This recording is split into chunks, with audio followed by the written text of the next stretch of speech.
pemilih milenial dan Gen Z itu sangat berpengaruh sekali. Karena percuma itu kalau kita tidak bertemu secara langsung, tidak menyampaikan gagasan kita sebagai calon pemimpin, kan kita tidak tahu apa yang dia akan laksanakan.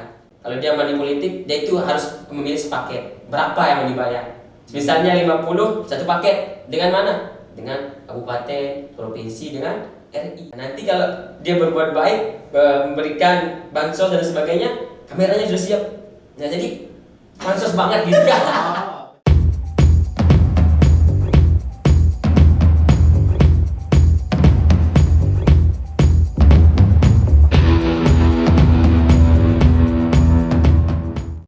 Selamat datang di Meja Pingpong, Oper Gagasan, Open Wawasan. Kak Dina, saat ini kan kita berada dalam tahun politik ya, kalau menyebutnya, karena 14 Februari mendatang kita akan 14 pemilihan presiden, wakil presiden, dan anggota dewan legislatif. Oke. Dan di pemilu 2024 ini yang menarik adalah jumlah pemilih mayoritas di pemilu mendatang ini adalah generasi milenial dan Gen Z. Kita generasi milenial. Kita ini nyaris Gen Z sebenarnya. Oke.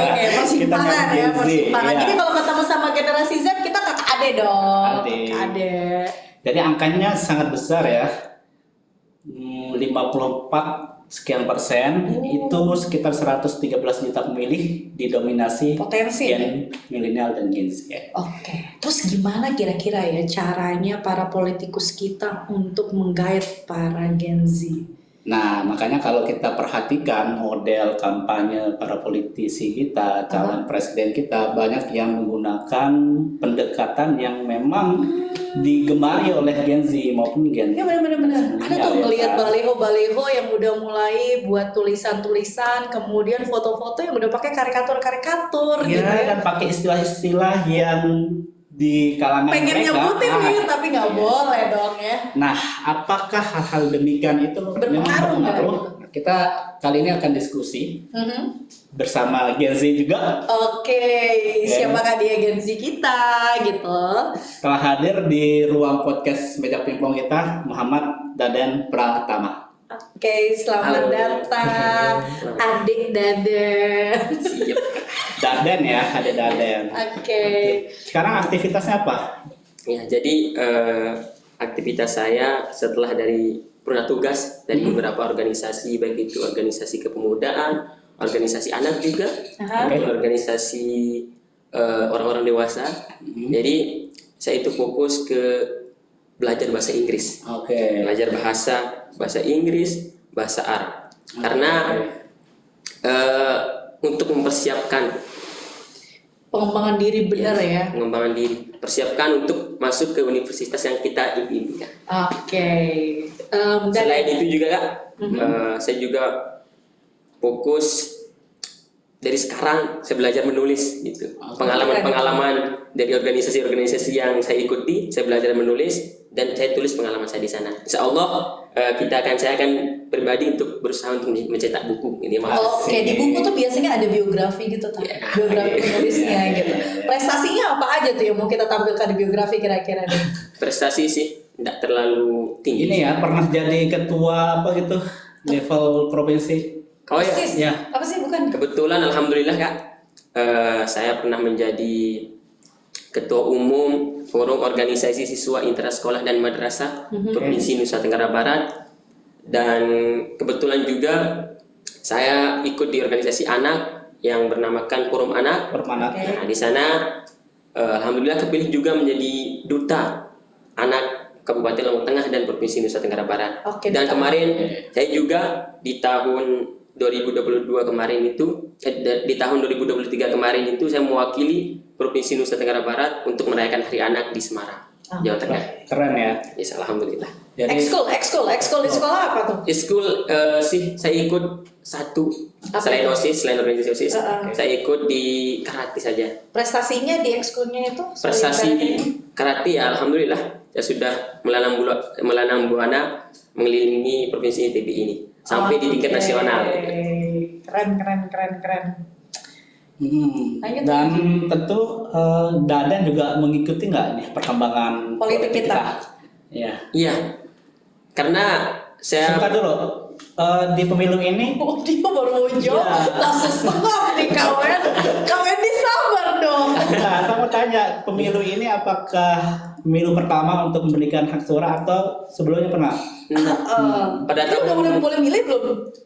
alhamdulillah boleh milih Tahun ini? tahun ini. Ini. Berarti pemilih pemula kita ya? Iya, Oke. pemilih pemula di tahun 2024 ini. Makanya saya ini merasa bagaimana ya pertama kali milih gitu Kak. Oke. Jadi Antusias gitu ya? antusias banget. Apakah hal yang sama juga teman-teman yang lain juga rasakan? Begitu juga dengan teman-teman saya, Apa terutama yang dilakukan untuk kepo-kepo tentang apa namanya? Capres. Capres. Atau debat kemarin nonton nggak? iya pasti dong. Kayak gimana tuh? Ayo kita cerita-cerita nah. Debat kemarin kayak gimana? Jadi kemarin kan sebelum saya tidak berkecimpung berorganisasi, tidak pernah ikut organisasi, saya tidak terlalu serius lah untuk memperdalam lagi isu-isu politik ini. Tapi setelah saya ikut organisasi dan membuka pikiran, membuka wawasan, pemikiran-pemikiran baru, ya, jadi saya fokus, saya kepo lah terhadap politik ini. Oke. Nah, Apa aja yang dikepoin? kepoin sudah isu-isu politiknya seperti apa. Apa yang paling inget di kepalanya isu saat ini? Isu saat ini sih yang paling seru kan? Ya. Bagaimana cara capres dan cawapres di tahun 2024 ini menggait suara pemuda. Oke. Kayak gimana tuh? Kayak gimana? Saya penasaran. Sorry Pak Kawan. Kayak gimana? Yang- Kayak gimana? Menurut saya ini kan Iya menurut sih. yang paling bagus cara berkampanye itu adalah saya tidak menyebutkan capres-capresnya, paslonnya ya. Tapi menurut saya yang pertama itu berdialog dengan kepemudaan, dengan anak-anak muda, milenial dan generasi Z ini kan. Oke. Ada tuh capres-capres yang berdialog secara langsung. Oke. Nah itulah salah satu yang menarik banget buat saya. Karena di sana itu kan kita menyampaikan gagasan kita. Kita sebelum kita menyampaikan gagasan ke calon presiden, kalau kita menyampaikan gagasan kita juga inovasi kita ke orang tua kita itu sudah sangat senang sekali. Apalagi kita bertemu Didengarkan dengan oleh iya, Wen, capres. tapi kemarin itu kan ide-ide dari calon-calon itu malah memanfaatkan medsos. Medsos, Iya. ya. Sampai ada beberapa calon yang sudah getol kan, yang awalnya nggak pernah main medsos, Iya, jadi betul. main Main medsos medsos, ya. gitu kan, yang katanya untuk menarik generasi pemilih pemula kita ini gitu. Menurut Deden sendiri gimana tuh? Ngaku nggak sih? Bagus banget sih, karena kan kita melihat pada zaman sekarang ini, zaman teknologi ini kan berkembang banget. Nah, jadi kalau para capres dan cawapres ini tidak memanfaatkan teknologi ini, yaitu media sosial ini, maka mereka tidak akan diketahui oleh generasi yang sekarang, anak muda ini. Jadi perlu banget itu Kak untuk mengkampanyekan dirinya, menyalurkan dirinya sebagai capres dan cawapres di media sosial. Dan ada juga itu yang saya sangat tertarik dengan proses kampanyenya itu. Adalah salah satu capres dan cawapres yaitu berkampanye lewat media sosial itu sangat bagus sekali. Dan saya juga terinspirasi dari dia. Bagaimana cara dia itu untuk mengupgrade personal brandingnya agar lebih dikenal orang lain gitu. Oke, keren. Itu kalau model-model kampanye ala-ala TikTok gitu kan, itu sangat iya Oh, udah nggak apa-apa. Oh, iya. Iya, medsos. Kan medsos banyak tuh. Iya. Facebook, Iya. X, Iya. apalagi Ya udah disebut aja. Instagram, gitu, Iya. kan, TikTok, gitu kan. Dan Pokoknya- semua kandidat sekarang bermain di medsos ini. Yang awalnya mementingkan ketemu langsung, malah sekarang udah mulai rajin live. Rajin live. Rajin live. Itu berarti ngaruh ya deh. Sangat berpengaruh. Dan ada juga satu Kak ini. Satu trik kampanye menurut saya yang lebih bagus lagi, bukan hanya berdialog saja. Apa tuh? Dan bukan hanya untuk mengupgrade personal brandingnya, bukan, akan tetapi dia langsung terjun ke masyarakat dan langsung melaksanakan program kerjanya yang akan dia laksanakan ketika dia menjadi presiden nanti. Itu yang sangat ada yang itu bagus sekali menurut saya. bagi-bagiin minuman langsung gitu. Ya, termasuk makan minum katanya Bawaslu itu tidak termasuk pelanggaran men kalau makan minum. Berarti kayak gitu kan itu programnya dia. Terus dia langsung bagiin. Langsung. Nah, jadi orang berpikir sebelum dia jadi dia itu sudah melaksanakan programnya, apalagi dia sudah jadi. Jadi kan kebanyakan milenial ini kan dia itu melihat capres dan cawapres dari visi misinya itu sekitar 80%. Kalau Gen Z ini memperhatikan visi misi juga. Sangat, apalagi Gen Z ini. Oh. Karena Gen Z Lebih kritis gitu ya, ya? lebih kritis, lebih orang cerdas-cerdas semua kan. Kalau di jalan Karena itu kan biasanya kadang juga nggak terlalu mikir gitu. nggak terlalu mikir gitu kan. Mungkin juga lebih banyak yang karena faktor personalnya, fisiknya barangkali gitu. Kita baru tahu nih kalau ternyata Gen Z juga memperhatikan visi misi itu gitu. Dari saya nih Kak, kan, Ya. saya sering apa namanya berkomunikasi Diskusi sama sama teman-teman ya. teman-teman Ya, gitu, oke. sama teman-teman organisasi, sama teman-teman sekolah itu, bahwa yang saya lihat dari politik ini, dari Gen Z ini kan, ya seumuran saya ini kan termasuk Gen Z. Yeah. Jadi dia itu sangat cerdas banget gitu Kak. Berbeda dengan orang-orang yang dahulu. Bukan kita kan, bukan Kita kita kan. kan lahirnya hampir di tahun-tahun Jadi kita Gen Z. masuk yang gitu kan, Iya, yang iya. cerdas-cerdas, yang kritis, memperhatikan visi misi gitu kan, nggak hanya penampilan gitu. Dek jangan salah ya Dek. Ini harus Gen Z loh kita ini. Oke.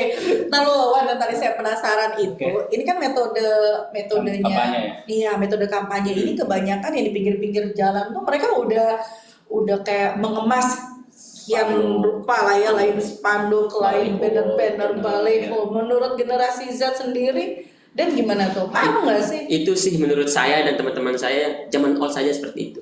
Oh, Oh, oke. Ya, Nggak pengaruh gitu? Tidak berpengaruh bagi saya ini kan. Oke. Karena kenapa?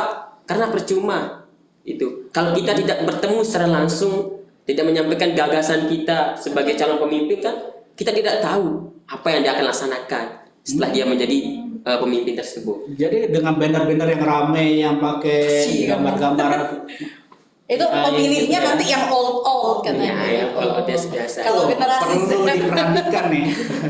Kalau memang orang yang berpikir Gen Z ya, milenial ya, dia tidak akan perlu di sana untuk memasang spanduk dan sebagainya. Dia fokus ke media sosial, Media sosial ya. Tapi sedikit sih, ya untuk itu, untuk mempengaruhi suara-suara yang zaman-zaman sebelum Gen Z dan milenial. Ini antusiasnya dan berarti tanggal 14 besok itu Sido sudah ngerasa bahwa suara Sido ini ada ngaruhnya gitu ya. Pasti. Pasti ya. Karena kan kalau kita lihat sekarang dari data ya, dari data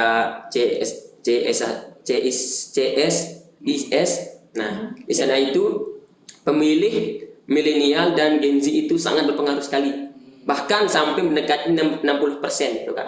Nah jadi kalau kita atau saya ini kan tidak menentukan pilihan saya kepada capres dan cawapres ini, itu sangat berpengaruh sekali. Kayak gimana tuh pengaruhnya? Pengaruhnya kan, contoh, kenapa saya akan memilih? Kok toh tidak ada gunanya. Iya, kan banyak tuh yang bilang. Banyak yang bilang seperti itu. Golput aja lah gitu. Golput aja sudah kan.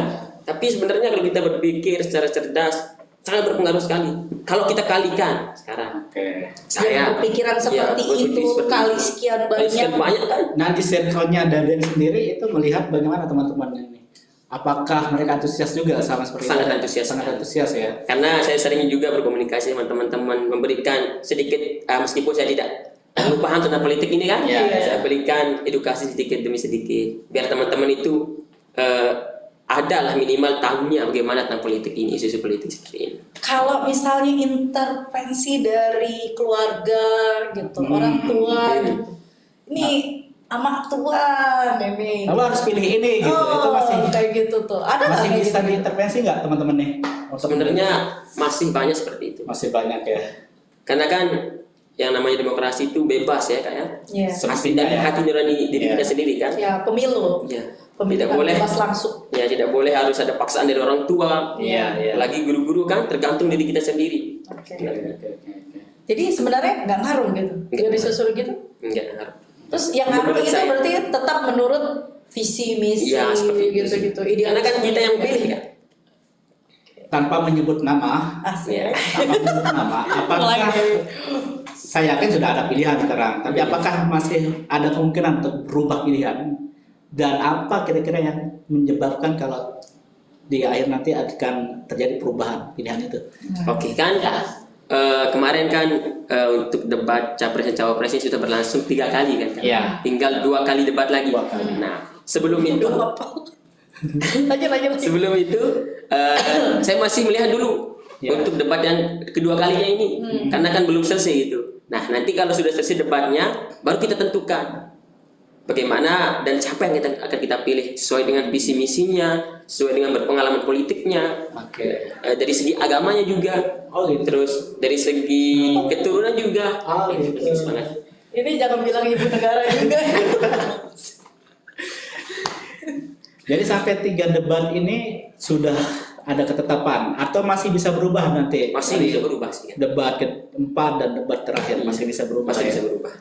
Oke, jadi begitu dinamisnya ya teman-teman Gen Z ini. Gak nyangka loh saya. Iya. Padahal politiknya udah seperti ini gitu. Iya. Udah kayak ngobrol sama mahasiswa gitu, udah mulai kritis gitu kan. Jadi jangan Keren-keren. dikira hanya bisa nari-nari. Enggak gitu.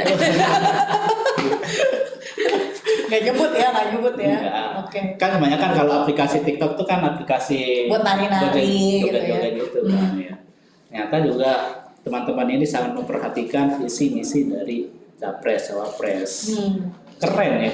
Apa sih persoalan yang paling apa ya kayak si dipikirin banget gitu sebagai perwakilan dari generasi Z? Oke. Jadi Sudah permasalahan sampai mikir nanti saya kerja apa, bisakah saya nanti punya rumah seperti itu? Apakah sudah sampai ke sana? sudah sampai sana pikirannya. Dia kayaknya terlalu dewasa deh nih.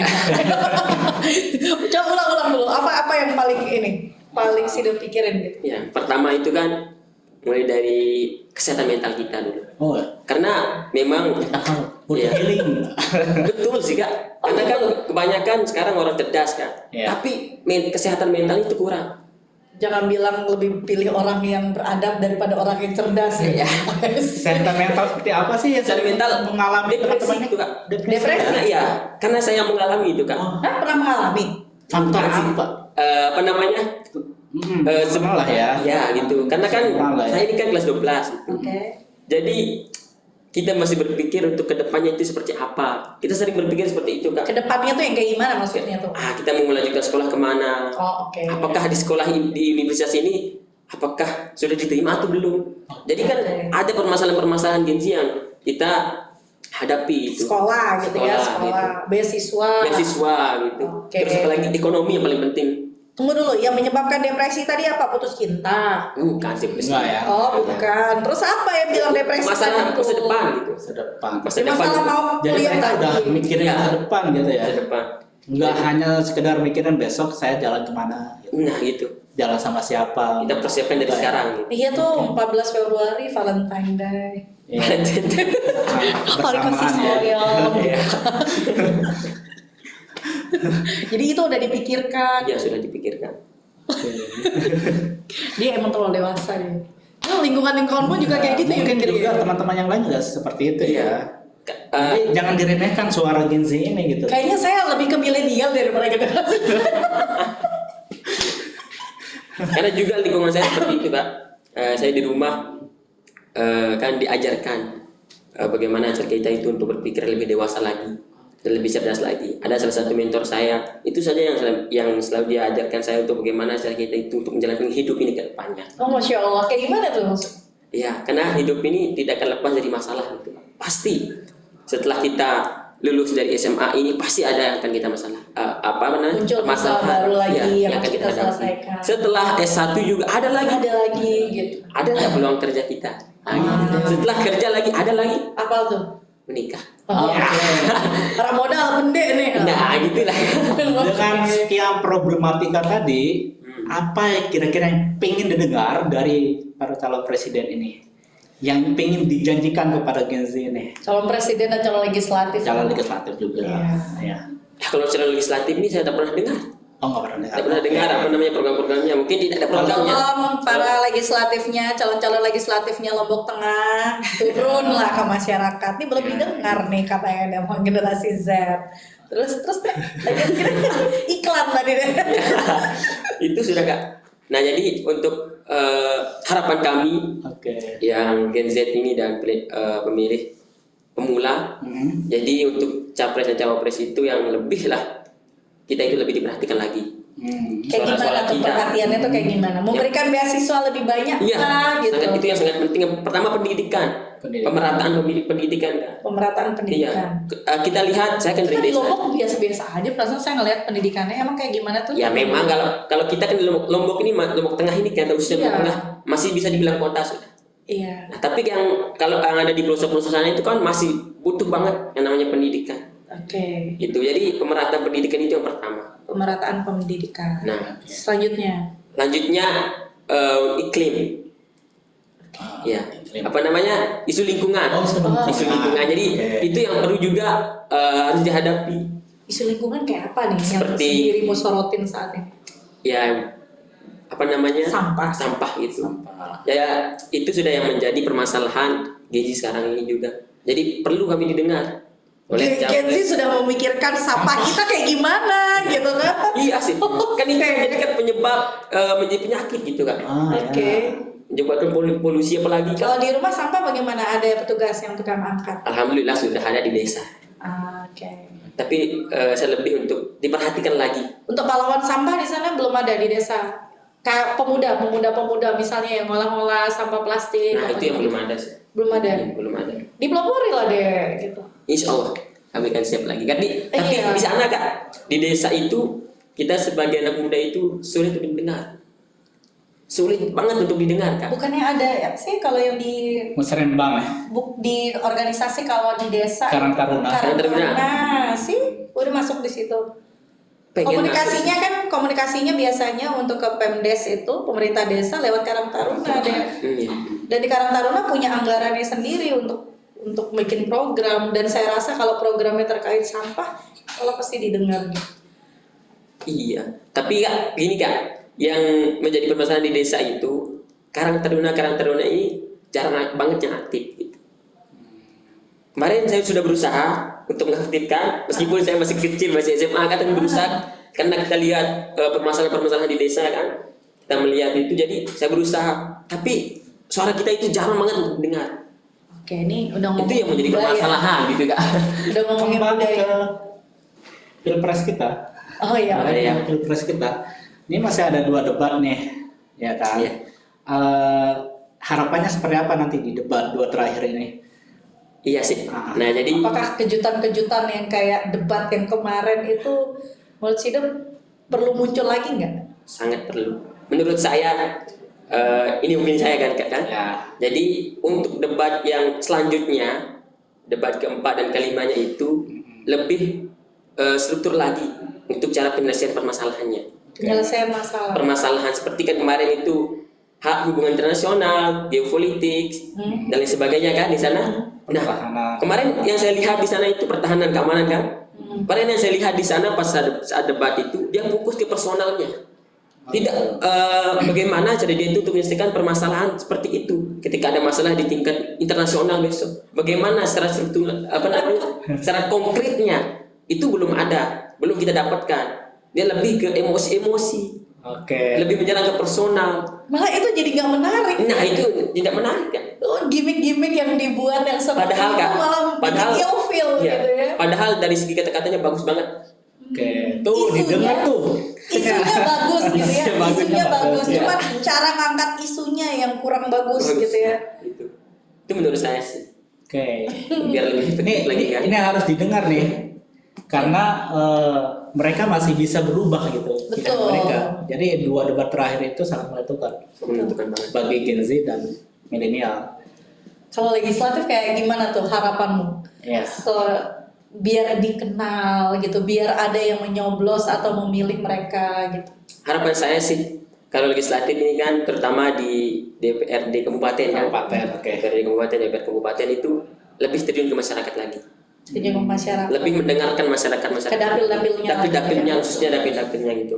Karena dia mau dipilih tapi dia tidak pernah terjun, tidak pernah menyambung silaturahim kepada masyarakatnya. Jadi itu sih agar masyarakat itu percaya. Karena memang ini salah satu permasalahan masyarakat ini tentang politik ini. Karena masyarakat itu tidak percaya lagi dengan terutama ini kan khususnya calon-calon legislatif. Kalau di Gen Z ini ampuh nggak sih money politik? Ini seru banget ini dibahas Ya ya, dikasih nanti uang pulsa deh pilih dong deh. Itu ngaruh nggak sih? Seberapa persen ya? Tidak terlalu banyak. Oh nggak terlalu. Oh ternyata itu isu yang sudah dibahas ya di kalangan Mungkin di sipil. kalangan Iya. teman-temannya. Di kalangan- Dan mereka berkata, wih seru ya, lebih baik ambil aja berarti gitu ya. Ya, tapi menurut saya sih jangan sampai kita sebagai Gen Z ini kan jangan mengambil money politik itu. Yang masalah budaya-budaya politik yang tidak bermanfaat itu jangan kita lakukan lagi. Terutama calon-calon legislatif yang calon pada tahun ini ya berusahalah agar tidak menggunakan money politik itu. Oke. Harus bisa seperti itu. Karena Gen Z tidak melihat itu. Tapi ada beberapa bagian. Tadi kan yang disinggung itu calon legislatif kabupaten kota ya. Nah kalau calon legislatif pusat nih untuk yang perwakilan kita ke DPR RI gitu. Kadang kebanyakan yang terpilih itu kan orangnya lagi di Jakarta semua nih. Dan untuk turun ke masyarakat biasanya cukup diwakili oleh tim-tim sukses Nah, mereka. itu yang menjadi permasalahan ini kan. Menyebalkan ya. Apa tuh? Yang menyebalkan banget karena kan Oke. saya Kok juga menyebalkan? dengerin Kenapa tuh. menyebalkan? menyebalkan banget. Kenapa? Kenapa? Saya pernah berdiskusi kan dengan salah satu caleg ini. Oke. Saya lihat bagaimana cara dia itu strateginya untuk mendapatkan suara. Dari kabupaten dia itu fokus dengan anggaran saja. Oke. Anggaran, dananya itu siap kabupaten. Oke. Terus yang dari provinsi itu siap juga dengan anggaran. Nah, yang menjadi yang menjadi rajanya itulah kita lihat raja kan, yang di tingkat provinsi, yang di tingkat RI ini. Karena dia itu tidak turun. Karena dia di setiap kalau kita main money politik misalnya kan strateginya yang di kabupaten. Kalau dia money politik, dia itu harus memilih sepaket. Berapa yang mau dibayar? Misalnya 50 satu paket dengan mana? Dengan kabupaten, provinsi dengan RI. Oke. Oh gitu cara turunnya. Iya. Jadi yang lelah itu yang di dalam strategi kabupatennya yang lelah. Kalau gitu teman-temannya harus berani lapor juga dong ya. Iya, harus berani. Ada Bawaslu loh, kemarin Bawaslu kita loh juga. ada loh episode Laporin Bawaslu, aja. episode 1 ke Bawaslu. Iya. Dan Oke. untuk melapor ke Bawaslu nggak mesti harus datang ke kantornya ya. Iya. Bisa melalui Medsosnya ada kok. Jadi kalau ada gerakan money politik itu rekam video kirim ke Bawaslu. Oke. Biar langsung ditindak. siap. Sepaket tuh Sepaket, menarik iya, gitu. iya. Sepaket itu legislatifnya langsung RI, Kayak beli barang ya, Kak, ya? kota, provinsi, kira Iya, pakai iya. data doang. Zaman sekarang masih mau pilih beli kucing dalam karung. Enggak ya? Kayak yuk, fotonya tetep loh cantik-cantik, ganteng-ganteng di foto. Sudah kayak Gen Z semua ya. Iya semuanya. Makanya kayak beli barang gitu Kak. Oke. Ya, itu yang saya sayang. Belanja online. Ya, belanja online. Pakai Belanja pakai. online. Jadi kalau di penampilan oke semua gitu. Jadi harapanmu sendiri kalau yang untuk DPR RI itu kayak gimana tuh biar bisa dipilih gitu? Strateginya maksud saya. Strateginya menurut saya sih sama. Dia lebih ke media sosial. Oke. Dan media sosial sama terjun juga di setiap dapil-dapilnya itu. Oke. Tapi tidak terlalu terjun ke satu-satu masyarakat, tapi perkumpulan-perkumpulan istilahnya. Misalnya di kabupatennya di sini Kabupaten Lombok Tengah terjun di sana satu. Oke. Dan Lombok Tengah, Lombok Barat dan sebagainya. Berarti gitu. tim suksesnya tuh tugasnya ngumpulin massa. Ya, gitu. Ya. Nanti dia akan menjadi menampung lah aspirasi-aspirasi masyarakat. seperti Jangan tim sukses saja yang berjalan, Ya. kemudian money politik gitu. Lebih ke, ayo tim sukses kumpulkan masa-masanya, Oke, masa-masa, nanti gitu. turun gitu. Kemudian sosialisasi, visi misi dan menampung aspirasi masyarakat. Betul. Jadi Keren, kan? Kalau untuk media sosial sendiri, platform yang dipakai kebanyakan apa sih? yang saya pakai. Di Anak teman-teman. muda, Anak muda. generasi Z, mewakili nih. Nah, kalau yang saya pakai Lokal juga lah paling tidak. Instagram, Oke. X, Facebook, sama TikTok, TikTok, sama YouTube juga. Oh, YouTube juga. Dan yang lebih Ada senang semua dilihat ya? itu yang kayak gimana? Apakah yang karikatur gitu kan yang kita pakai AI sekarang Iya. gitu, atau penyampaian visi dan misi, atau memperkenalkan si calon legislatif ini sedang berbuat sesuatu lah gitu kayak personal brandingnya. Nah, itu tidak menarik menurut saya. Oh, personal branding kok nggak menarik? Tidak menarik. Gitu. Oh. Lebih Terus gimana dong kalau dia mau memperkenalkan diri? yang maksud saya yang gini kan Kak. Sebelum sebelum dia terjun, Mhm. dia itu kan dulu lebih ke membuat film lah gitu. Ah. Membuat film. Jadi sebelum dia terjun itu sudah siap kameranya ini. Oh, Nah, kameranya udah siap. Nah, nanti kalau dia berbuat baik, memberikan bansos dan sebagainya, kameranya sudah siap. Nah, jadi pansos banget gitu kan. oh pencitraan Itu benar-benar gitu ya. Kayak cerita ada calon-calon itu yang ceritanya turun ke masyarakat. Tapi kok direkam gitu itu maksudnya dia. Ternyata itu malah menurut generasi Z, aduh ini bullshit banget Bullshit gitu banget ya. ya gitu. Skenario-nya udah kebaca banget. Jadi yang menarik itu yang gimana? Yang berdialog. Kontennya Berdialog ya? Iya. Live. Oh, lebih kontennya. Iya. Ya, lebih ke apa namanya? Podcast seperti ini. Lebih menarik lagi. Dan juga video-video pendek. Video-video pendek, isinya. visi-misi. Bagi para caleg, kami membuka pintu untuk